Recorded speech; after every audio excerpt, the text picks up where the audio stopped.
And that was it? It was a very perfunctory meeting. Took about 4 minutes. Here's your paperwork. Here's your severance. Goodbye. See you later. Blah, blah, blah, blah, blah, blah, blah. Whatever happened after that, I don't know. We had to move rooms because the meeting went longer and that conference room was booked, so we had to go move to another room. This is a joke, right? There's a secret camera somewhere or something, and my partner starts freaking out. He's just like, we're getting fired. We're getting fired. I'm like, shut up. We are not getting fired. I go, we just won the only piece of business in 2008. We don't get fired. My boss came to me and said there's going to be layoffs. Basically, your head's on the chopping block. And I was like, cool. I think I tried to say something funny like, I'm not going in until the HR woman leaves, and nobody laughed. I emailed to a buddy of mine. I sent an email, a quick one that said something effective. What are you doing this afternoon? I got to go get laid off, and I'll give you a call in a bit. Got my cell phone out, and I texted my wife, and I just wrote, fired. Called my wife, and I said, hey, hon, can you come get me at the train? I'm on my way home.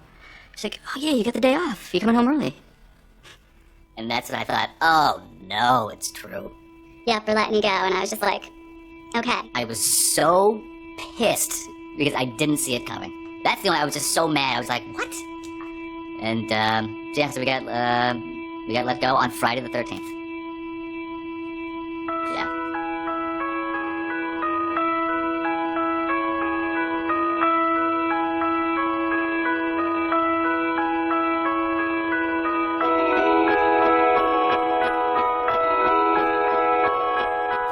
I got laid off, and I'm finally doing something that I think matters.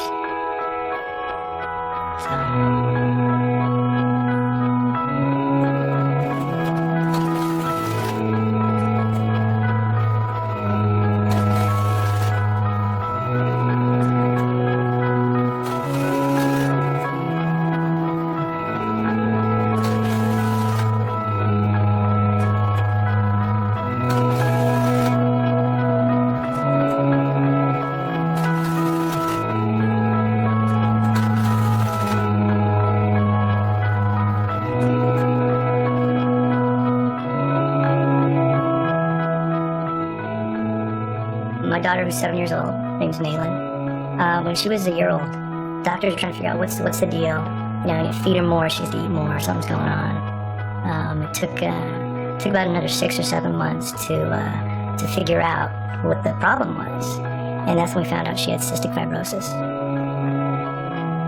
That was the day sort of everything changes. The way you look at life.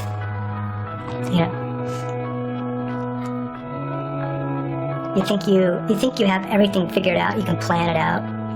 You can kind of see this is where my life is going. My life was not going in that direction anymore. It's time to rethink where we're going with our lives. Where is this family going? What are we gonna do?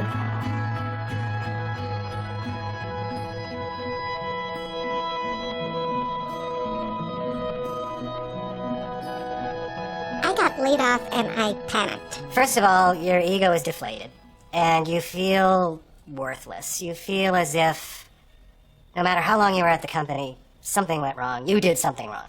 There was just this moment of shock. I mean, it was really like someone had punched me in the chest. I felt like I had failed. I've always been a high-achieving person, and this was the first time that somebody in a professional environment had said, in such terms, we don't want you anymore, and you don't do what we want. It was an awful feeling. I've never had such a low self-esteem. But, as with all things in life, there's always an upside. The day that I walked into my own company. I've got like a clean slate, a clean canvas right now. What can I start? Wake up at 4 in the morning, before the alarm clocks, before the birds, before the sun gets up. I'm just like, holy shit, how am I gonna do this today? This will be an opportunity. This is not, okay, I do have to worry about money, but this will be good. This will be this is a kick that's gonna make me go try something new. I carried a little journal with me and wrote down everything that came to mind. Professional basketball player, bulldozer driver, hot dog vendor went on the list. I got laid off and I was thrilled.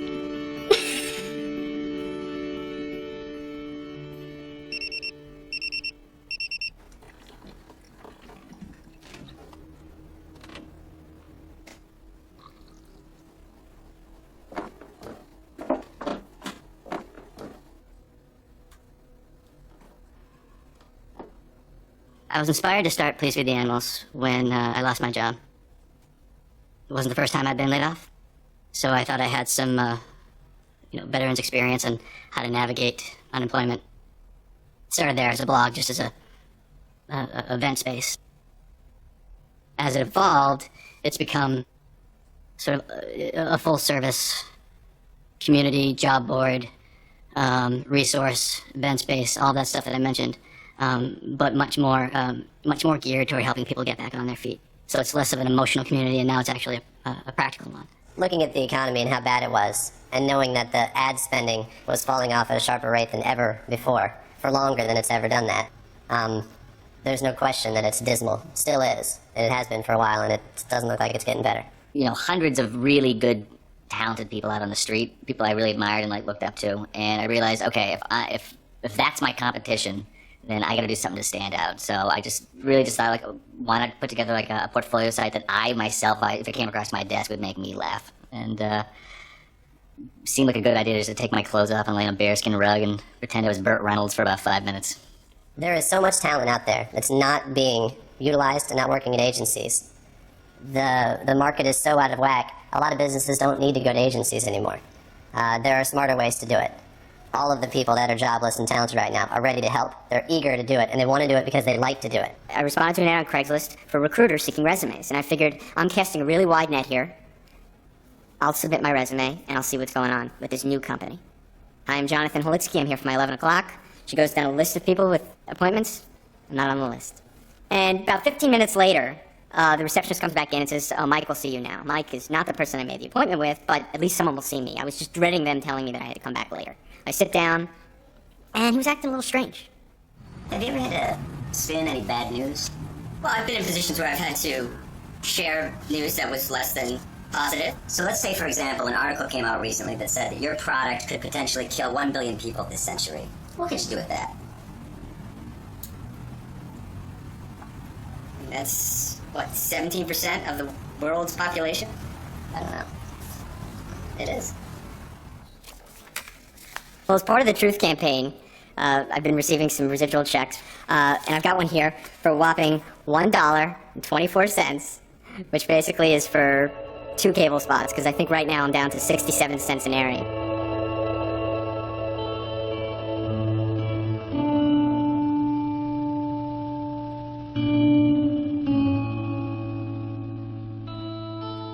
About 10 years ago, there's a study done in Australia among people with cystic fibrosis, and they found there's one group of people that seems to be healthier. They have better lung function, better scores, they're healthier than the regular population. And it turns out these people are surfers. And so they're like, well, what's the connection? Is it being active? And it's like, well, yeah, being active is an important part. But actually what they found is that the sailing in the ocean air works as a lubricant, and it helps to dislodge that mucus. So playing in the ocean, working in the ocean, surfing, is a great natural therapy. I came across this foundation that started doing free surf camps for kids with cystic fibrosis.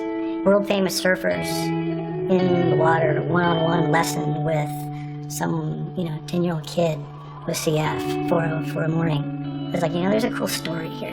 What can I, as an advertising guy with very limited talents outside of the advertising world, what can I do to make some sort of difference here, And it was early in the morning, and I can remember the day it hit me. I was like, well, I should make some sort of movie.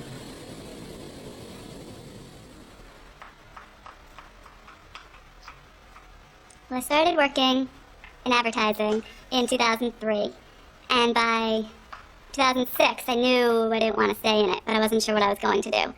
So I started looking around, I started exploring different things, and I found yoga.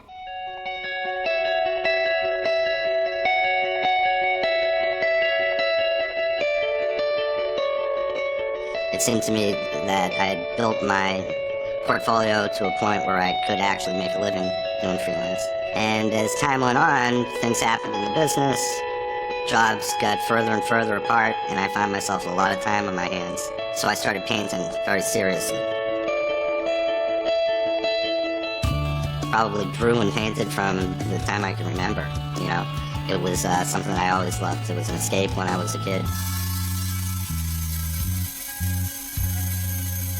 I had in the back of my head this whole coffee thing, and I'd always been a home roaster, and I thought, well, maybe I can do something with this. Can I make this work? What can I do? This machine that I have out here was quite an investment, and so I did the research on which coffee roaster I wanted, and one day I pulled the trigger, bought it, and arrived at the house here. I didn't really have any clients or anything, I just had this $10,000 coffee roaster, and we're like, where are we going to put this thing?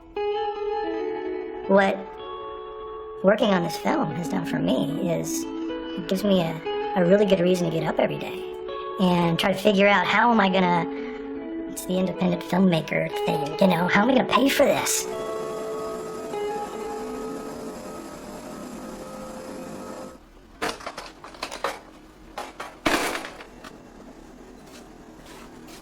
The first painting I sold felt great.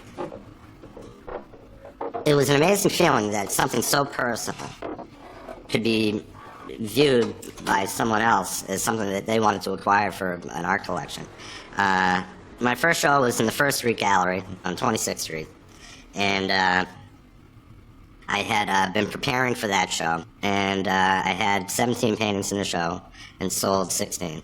After I sold my first painting, I thought, gee, I can do this as well as freelance. Busy people who work full-time and don't have tons of hours to take care of their health. I help them figure out what they need to do to stay happy and healthy.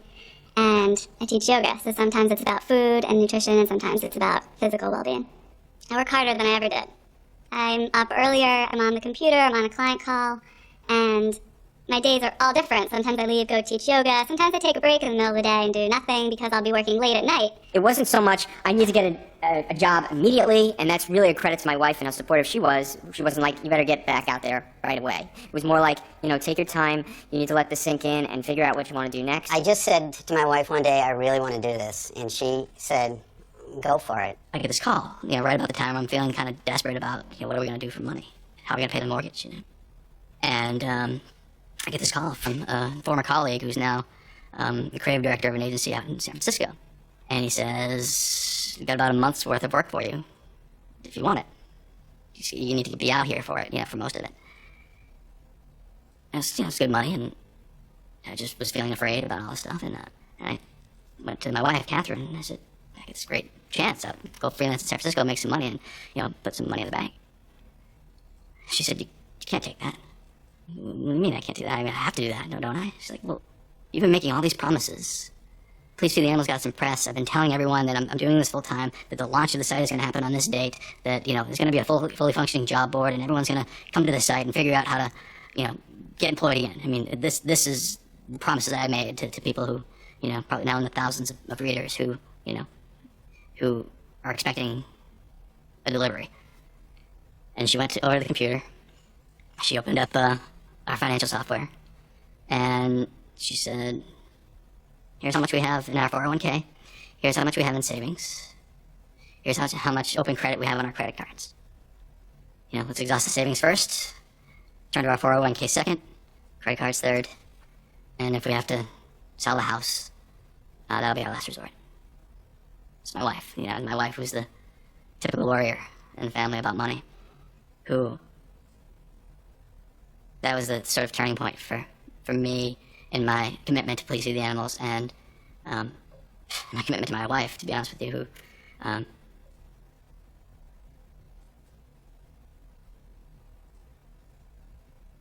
my wife who I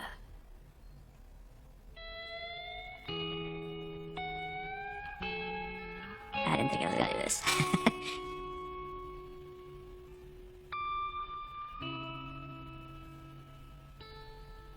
One of the pieces of advice that I read somewhere early on was, don't be the person who's out there looking for a job, be the person who's out there doing something interesting. And I thought, what a great piece of advice, because I don't want to be the person out there looking for a job. I just don't, People sit around all day and waiting for their phone to ring, and you're just a blinking light on someone's voicemail. Sometimes there's things you love to do that you forget about. So put your energy in the things that you love. Put all the energy you can into those things and see what happens. Cupping is how we evaluate coffee, and it's very much like tasting wine. There's over 1,500 characteristics and attributes in coffee. There's 500 in wine. I wanted to really raise the bar on coffee and put a product out there that people were gonna love. Thank you very much. Well, it sounds cliche, and probably people say this all the time, but if you do what you love, the money will follow you. The thing that's the most dangerous is to not do anything. That's the worst possible thing you can do. Make something. Make something. Make yourself into something. It doesn't even matter if it doesn't match with one person, it's gonna match with somebody else. If you do nothing, or if you just, lightweight, I've got this LinkedIn page and that's what I got, you're shooting yourself in the foot. I hadn't really tackled any life adventures in a while. I'd kind of just been working really hard in my career, and it was in a good place, but I hadn't, I'd grown up doing a lot of sports and ski racing and cycling, and I'd kind of gotten out of shape, and I was in my 30s now, and I was like, all right, what am I, if I lost some part of myself, what can I do to kind of, reinvigorate myself? And I was a big cyclist growing up, and I followed bike racing. And this summer happened to be the summer that was possibly going to be Lance Armstrong's 5th breakthrough Tour de France victory. Little did we know at the time he'd go on to a few more, but at the time it was a really big deal in the cycling world. So I made that my big mission. I'm gonna get back in the best shape of my life. I'm gonna take on this big challenge. I'm gonna go over there with a bunch of cycling buddies. We're gonna follow the Tour de France. Ride all the same climbs as them. We're gonna ride 6, 7, 8 hours a day. And have an adventure. And that's how it started out. If you've had an idea, if there's something you always have wanted to do, now is the time to do it. Even if you think you don't have what it takes to do it, just do it. I'm going to get this website together, and I'm going to update it each night from the road, and I'm going to talk about, why am I doing this, and what's so great about cycling, and, chasing, sort of going on a personal pilgrimage. That kind of became the big theme, and some kind of, redemption for a guy in his early 30s who's trying to get back in shape, and follow a hero and get re-inspired. And my ultimate goal for Please Feed the Animals is for people to understand the enormous opportunity that's directly in front of them. When you get laid off, it's not a pink slip, it's a blank page.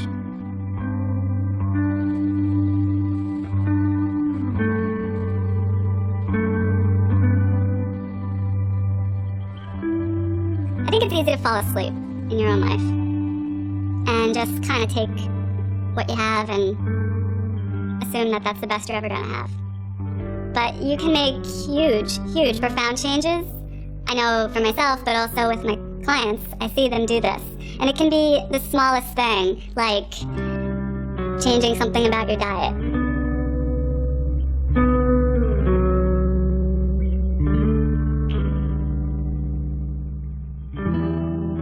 I was asked by a coworker to dress up for Halloween. And my coworker was dressing up as the dude from The Big Lebowski and asked me to dress up as Walter Sobchak, the character played by John Goodman. And I agreed, and I threw myself into it, and it was by all accounts an incredible costume. And as soon as I walked into the office, I started feeling strange.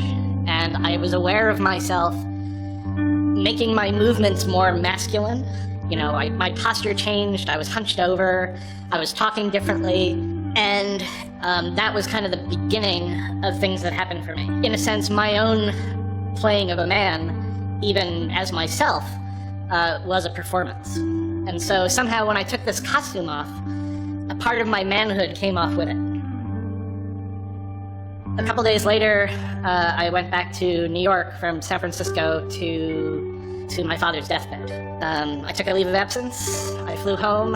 I spent a week with my father and the rest of the family helping take care of him. And then he died on November 13th, 2007. Getting laid off took away my last shred of responsibility. I had lost my father, who was that influence. I left my wife, who was that influence. And all I had left was this life where all I was doing was going to work to earn a paycheck so I could go home and sit in my apartment.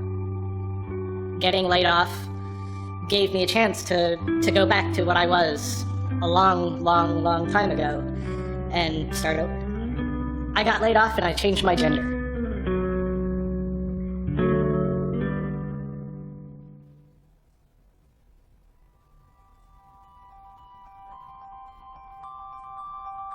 When I was a child, I grew up in rural New Hampshire on the ocean. And I was one of those people that liked the beach in the winter more than in the summer. And I think it's because I was alone there.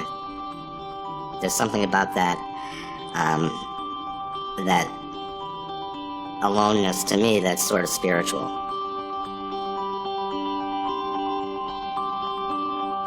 You know, you don't have to quit your job to change your life. You can just incorporate more of what you love into your everyday, and it makes the biggest difference in the world.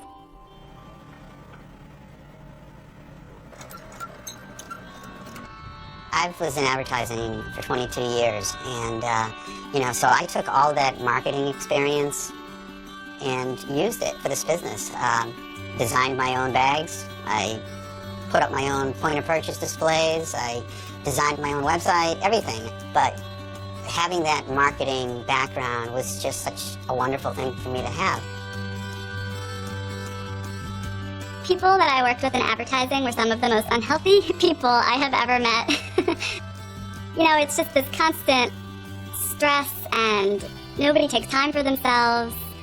A lot of people don't see their families as much as they'd like, and it's a shame. And a lot of people would say to me, nobody likes when you leave to go to yoga at night. I mean, I think it's really cool and I respect what you're doing, but you should know that people talk. So, talk. If somebody would ask me if I would ever take another agency job again, I would say no. I mean, I would work for a client, yes, but I would never go back and lose this independence. Never.